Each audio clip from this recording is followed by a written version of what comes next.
તો આજે હું ટિફિનમાં બનાવું છું દૂધી ચણાનું દાળ, જે ફક્ત 5 થી 7 મિનિટમાં તૈયાર થઈ જશે, બસ ખાલી 5 મિનિટની પ્રિપેરેશન સાથે. તો ઝટપટ તૈયાર થતું દૂધી ચણાનું દાળનું શાક કેવી રીતે બનાવવાનું ચલો તમને બતાવું. તો એની માટે મેં 200 થી 250 ગ્રામ જેટલી દૂધી લઈ લીધી છે. આપણા રેગ્યુલર મસાલા છે, લસણ છે, આખું લાલ મરચું છે, ચણાની દાળ છે, તેલ, મીઠું, ગરમ મસાલો કે કોઈ પણ મસાલો તમે એક્સ્ટ્રા લઈ શકો છો, હિંગ છે, ટામેટું છે, ટામેટાની ખટાશને કંટ્રોલ કરવા માટે ગોળ છે અને કોકમના ફૂલ છે. જો તમારી પાસે હોય તો, ના હોય તો તમે સ્કીપ પણ કરી શકો છો. તો એની માટે મેં 3 થી 4 ચમચી જેટલું તેલ લઈ લીધું છે. તેલ થોડું ગરમ થાય ને એટલે આપણે રાઈ નાખવાની છે.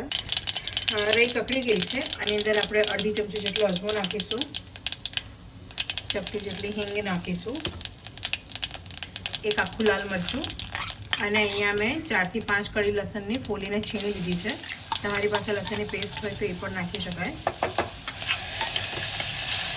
લસણ કકડી ગયું છે. હવે આપણે આની અંદર ગોળ, કોકમના ફૂલ અને ટામેટો નાખી દઈશું. મેં એક મીડિયમ સાઇઝનું ટામેટો લીધું છે અને 2 કોકમના ફૂલ લીધા છે. ફૂલ ના હોય તો પણ ચાલે, પણ મારી પાસે હતું તો મેં નાખ્યું. 1 થી 1.5 વાટકી ચણાની દાળ છે, જેને મેં રાત્રે પલાળી લીધી હતી.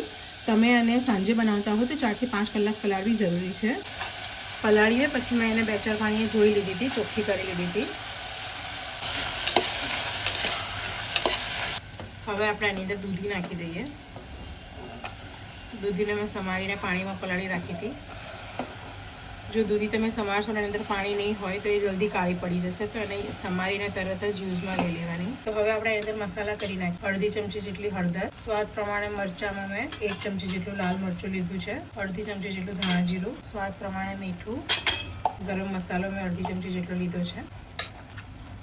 ટામેટા કોકમની ખટાશને કંટ્રોલ કરવા માટે, બેલેન્સ કરવા માટે મેં ગોળનો કટકો પણ નાખ્યો છે. અડધા ગ્લાસ જેટલું હું પાણી નાખું છું. આપણે આને 2 થી 3 સીટી મારવાની છે. ફર્સ્ટ સીટી છે એ ફૂલ ગેસ પર મારવાની છે, ફૂલ ફ્લેમ પર, અને બાકીની 2 સીટી છે સ્લો ટુ મીડિયમ ફ્લેમ પર મારવાની છે.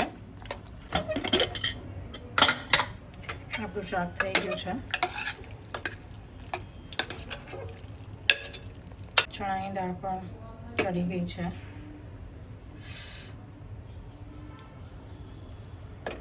દૂધી પણ ચડી ગઈ છે. હવે જો તમને અહીંયા રસો જોઈતો હોય તો થોડું પાણી નાખીને ગરમ કરી શકો છો. નહીં તો જો તમને રોટલી, ભાખરી, પરોઠા જોડે ખાવું હોય તો આ કન્સિસ્ટન્સી બેસ્ટ છે. ભાત જોડે ખાવા માટે થોડોક રસો કરવો પડે.